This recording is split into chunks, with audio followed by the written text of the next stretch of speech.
बोल आनंद एक एक बार बार हरि हरि हरि हरि बोल। बोल। ओम नमो भगवते वासुदेवाय। नारायणं नमस्कृत्यं नरं चैव नरोत्तमं देवीं सरस्वती व्यासं ततो जयमुदीरयत्। मुखं करोति वाचालं पङ्गुं लङ्घयते गिरिं यत्कृपातमहं वन्दे परमानन्दमाधवम्। निगमकल्पतरुगलितं फलं सुखमुखादमृतद्रवसंयुतं पिबत भागवत रसमालय मोहरसिका भुवि भावुका।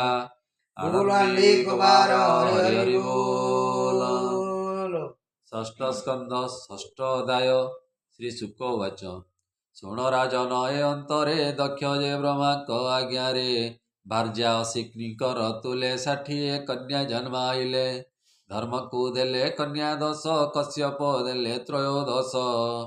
ସପ୍ତବିଂଶତି ଚନ୍ଦ୍ର କରେ ପ୍ରଦାନ କଲେ ଆନନ୍ଦରେ। ଏ ଭୂତ ଅଙ୍ଗେରା କୃଷାଶ୍ୱଙ୍କୁ ବେନି ବେନିଟି ଦେଲେ ତାଙ୍କୁ। ଅବଶିଷ୍ଟ 4 କନ୍ୟାକୁ ଅର୍ପିଲେ ତାର୍କ୍ଷ୍ୟ କାଶ୍ୟପଙ୍କୁ। ପ୍ରଜାପତିଙ୍କ କନ୍ୟା ଯେତେ ପୁତ୍ରବତୀ ହେଲେ ସମସ୍ତେ।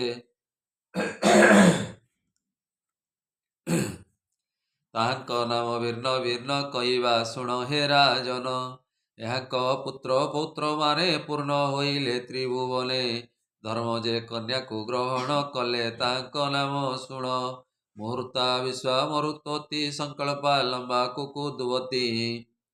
ଜାମି ବସୁ ଯେ ଭାନୁ ସାଧ୍ୟା ଏ 10 ନାମରେ ପ୍ରସିଦ୍ଧା।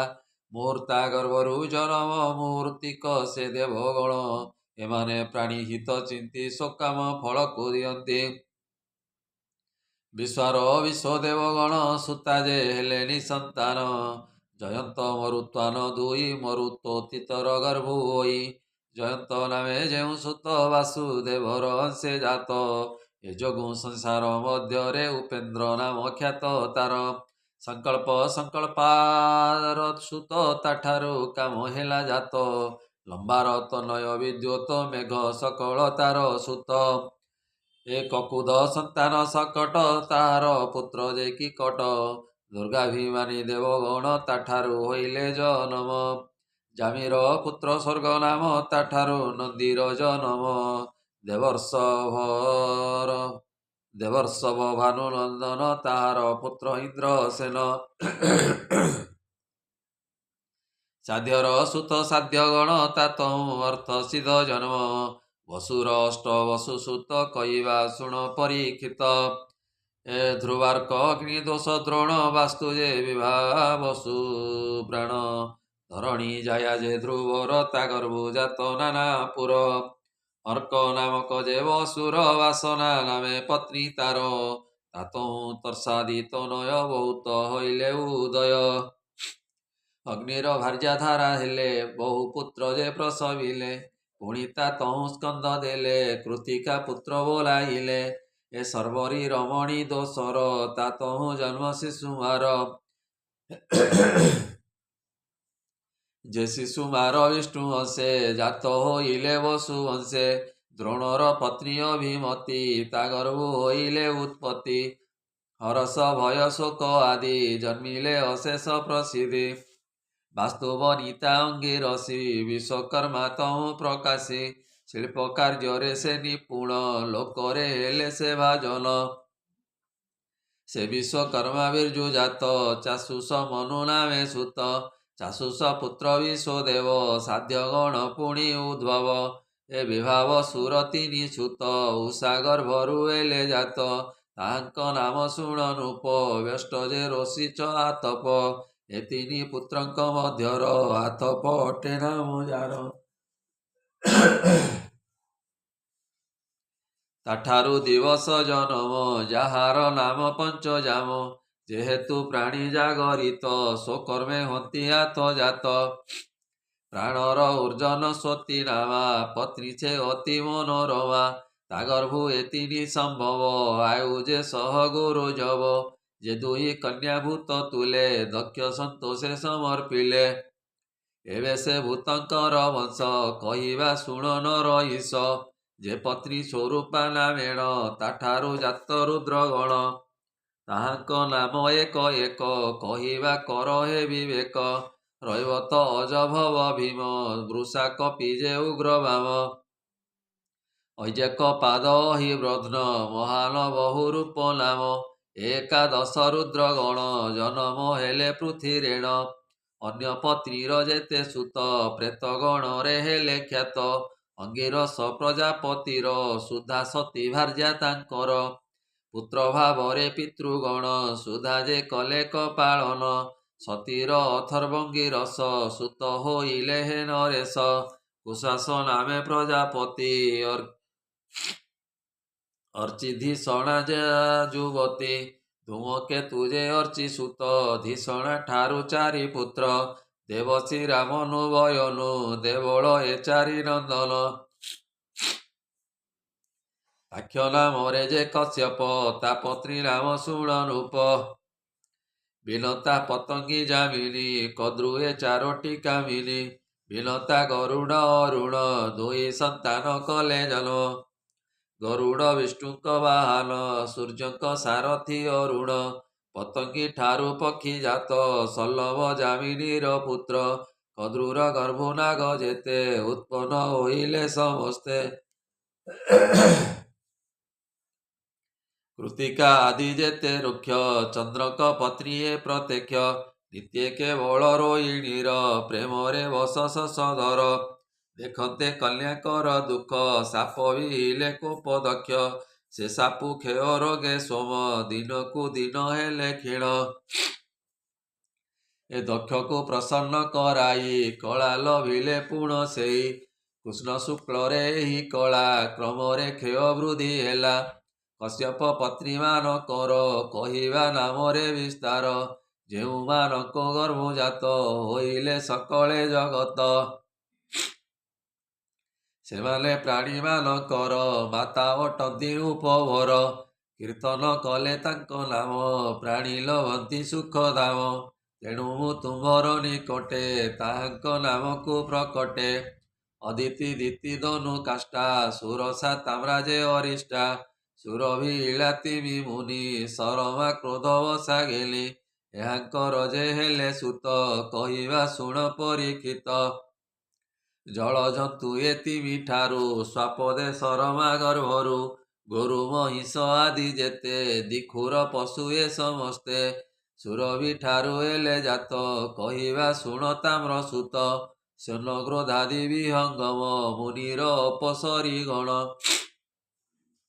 କ୍ରୋଧବସାର ଏତ ନୟ ଦ୍ୱନ୍ଦ ସୁକ ଯେ ସର୍ପଚୟ ବୃକ୍ଷଲତାଦି ଇଳାତ୍ମକ ସୁରସା ସନ୍ତାନ ତନୁଜ ଗନ୍ଧର୍ବେ ଅରିଷ୍ଟାର ପୁତ୍ର କାଷ୍ଠାର ଏକ ଖୁର ସୁତ ଧନୁଗର୍ଭରୁ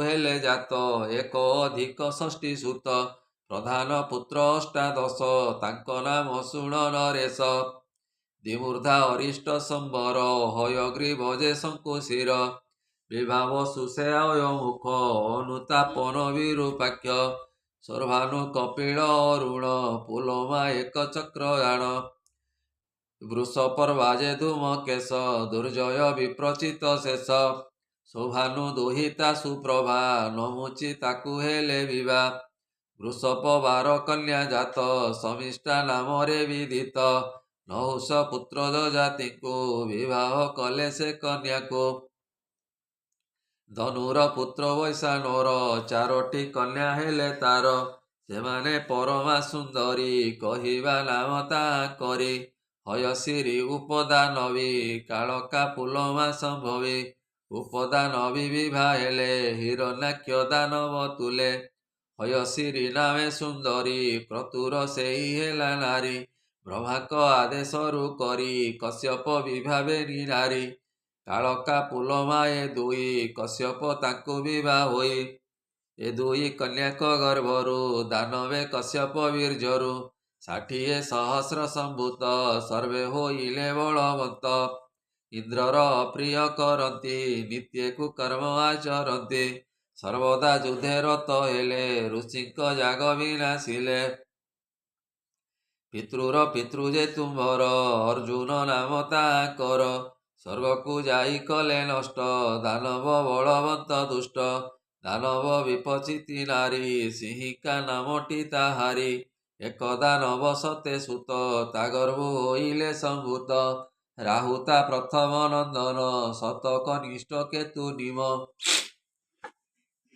ସେ ସର୍ବେ ଗ୍ରହମାନ କରେ ବିଖ୍ୟାତ ହୋଇଲେ ସଂସାରେ ଏଥୁ ଅନ୍ତରେ ରୂପବର ଅଦିତି ବଂଶର ବିସ୍ତାର କହିବା ମନ ଦେଇ ଶୁଣ ଆପଣା ଅଂଶେ ନାରାୟଣ ଯେଉଁ ବଂଶରେ ଜାତ ହେଲେ ତାହା କହିବା ଶୁଣ ବୋଲେ ଅର୍ଜମା ପୁଷ୍ପା ବିବସ୍ୱାନ ତୁଷ୍ଟା ସବିତା ଉରୁକ୍ରମ ବରୁଣ ଧାତା ଭଗମିତ୍ର ଶକ୍ରଏ ଅଦିତିର ପୁତ୍ର ବିବସ୍ୱାନଙ୍କ ଔରସରେ ଯେ ଜାତ ସଂଜ୍ଞାଙ୍କ ଗର୍ଭରେ ସେ ଶ୍ରାଦ୍ଧ ଦେବ ମନୁ ଲାଭେ ଖ୍ୟାତ ହୋଇଲେ ଧରା ଧାମେ ଭାଗ୍ୟବତୀ ଜାମିଏ ଦୁଇ ଯମ ଯମୁନା ପ୍ରସବଇ ଯେ ଜାମି ବଡ଼ବା ରୂପରେ ବିଖ୍ୟାତ ହେଲେ ଅବନୀରେ ତାଠାରୁ ଅଶ୍ବିନୀ କୁମାର ବେନି ଜନ୍ମିଲେ ନୃପବର ଛାୟାର ସନେଶ୍ଚର ସୁତ ବିବସ୍ୱାନର ବିର୍ଜୁ ଜାତ ଏ ଅନନ୍ତରେ ତାର ତଇ ସାବନୀ ମନୁଜାତ ହୋଇ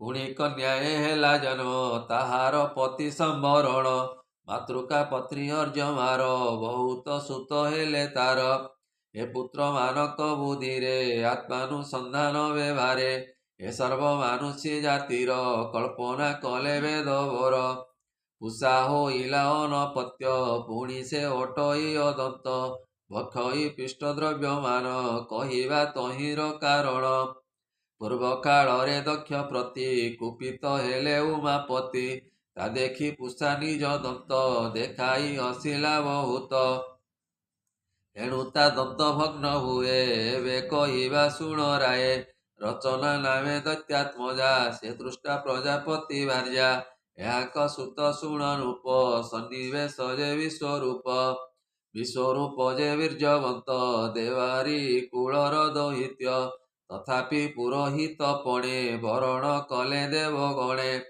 ଗୁରୁଙ୍କ ଠାରୁ ଦେବଗଣ ଯେଣୁ ପାଇଲେ ଅପମାନ ସେ କଥା ସୁଜ୍ଞଜନ ହିତେ ଏ ଷଷ୍ଠ ସ୍କନ୍ଧ ଭାଗବତେ ବୋଲଇ ବିପ୍ର ଜଗନ୍ନାଥ ଦକ୍ଷଙ୍କ ସୃଷ୍ଟି ଏ ଜଗତ इति श्रीमद्भागवते महापुराणे पारमहंस्यां सहितां वैयासिकां षष्ठस्कन्धे दक्ष कन्या वंशवर्णने नाम षष्ठोऽध्याय बोला नदी कवार हरि हरि बोल।